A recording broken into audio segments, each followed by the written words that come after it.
ওয়ালাইকুম চাচা, ভালো আছেন নি আপনি? আলহামদুলিল্লাহ। তো বাসা সবাই ভালো নি? ভালো আলহামদুলিল্লাহ। তো আমাদের জন্য দোয়া করবেন।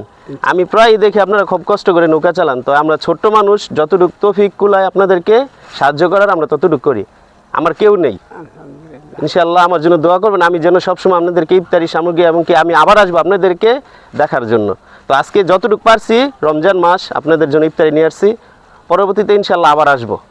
আমার জন্য দোয়া করবেন, আমি যেন সবসময় গরিব অসহায়দের পাশে দাঁড়াতে পারি। ইনশাআল্লাহ দোয়া করবেন তো আমার জন্য? আপনি খুশি তো? ইফতারি পেয়ে আপনি খুশি ইনশাআল্লাহ? এই যে আপনার জন্য ইফতারি বাসায় নিয়ে চাচিদেরকে নিয়ে সবাইকে নিয়ে একসাথে খাইবেন। এটা আমি যতটুকু তৌফিক কুলাইছি ইনশাআল্লাহ আমি চেষ্টা করছি আপনাদেরকে দেওয়ার জন্য।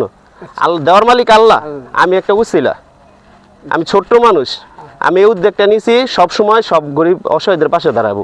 আমি যা কাজকর্ম করবো এর চেয়ে 50% আমি আল্লাহ রাস্তায় দান করে দেবো গরিব দুঃখী অসহায়ের জন্য। তো আমার জন্য দোয়া করবেন, আমি যেমন এই কাজটা সফল হতে পারি ইনশাল্লাহ। তো আমার জন্য দোয়া করেন, ভালো থাকবেন ইনশাল্লাহ। আসসালামু আলাইকুম। আমার বাসা হচ্ছে বন্দর, মুসাফর ইউনিয়ন আমার বাসা। আমি প্রায় এদিক দিয়ে যাওয়া আসা করি, আপনাদেরকে দেখি, কিন্তু হ্যাঁ আমি দেখি আপনাদের অনেক কষ্ট লাগে, এই জন্য আমি উদ্যোগ আগেই নিয়েছি।